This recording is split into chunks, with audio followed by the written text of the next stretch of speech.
ಇಂಥ ಹೇಳಿಕೆಗಳನ್ನು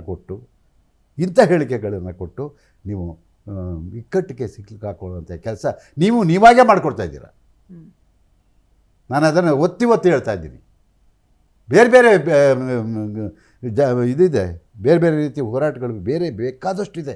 ಅದನ್ನು ಮಾಡಿ. ನೀವು ಯಾವತ್ತಾದರೂ ನಿಮ್ಮ ಬಗ್ಗೆ ಮಾತಾಡಿದೀವ ನಾವು? ಇಷ್ಟು ದಿನ ಆಯಿತು, ಯಾವತ್ತಾದರೂ ನಿಮ್ಮ ಬಗ್ಗೆ ಮಾತಾಡಿದ್ದೀನ? ಆ ದಿನಗಳು ನಿನ್ನ ಜ್ಞಾಪಕ ಇದೆಯಾ? ಕೇಳ್ತೀನಿ ನಾನು ಇವತ್ತು, ಪ್ರಶ್ನೆ ಮಾಡ್ತೀನಿ. ಆ ದಿನಗಳು ಚೇತನ್ ಜ್ಞಾಪಕ ಇದೆಯಾ ನಿನಗೆ? ಶ್ರೀಧರ್ ನನಗೆ ಆತ್ಮೀಯ ಗೆಳೆಯರು, ಅಗ್ನಿ ಶ್ರೀಧರ್ ಅವರು ನನ್ನ ಆತ್ಮೀಯ ಗೆಳೆಯರು.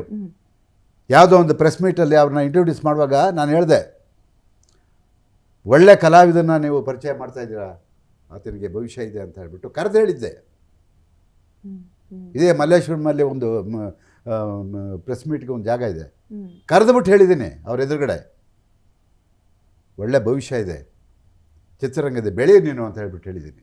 ನೀನು ಜ್ಞಾಪಕ ಇಲ್ಲ ಅದು? ಇವತ್ತಾರು ಜ್ಞಾಪಿಸ್ಕೊ ನೀನು. ನಿಮಗೆ ವೈಯಕ್ತಿಕ ಸಾರಾ ಗೋವಿಂದ ಏನು ಅಂತ? ಸಾರಾ ಗೋವಿಂದ ಅವರಿಗೆ ಚೇತನ್ ಅವ್ರ ಮೇಲೆ ಯಾವುದೇ ವೈಯಕ್ತಿಕ ದ್ವೇಷ ಇಲ್ಲ. ಚೇಚೆ, ಅವನೇನು ನನಗೆ ಶತ್ರುನ ಅಲ್ಲ. ಅವ್ರ ಮೇಲೆ ನನ್ನ ದ್ವೇಷ, ಅವನ ಹೋರಾಟ ಅವ್ರಿಗೆ, ನನ್ನ ಹೋರಾಟ ನನಗೆ. ನನ್ನ ಹೋರಾಟದಲ್ಲಿ ನೀವು ಇಲ್ಲಿವರೆಗೆ ಮಾಧ್ಯಮದವ್ರು ನೋಡಿದ್ದೀರಲ್ಲ, ಯಾವತ್ತಾದರೂ ಈ ಥರದ ಒಂದು ಕಾಂಟ್ರವರ್ಸಿ ನೋಡಿದ್ದೀರ?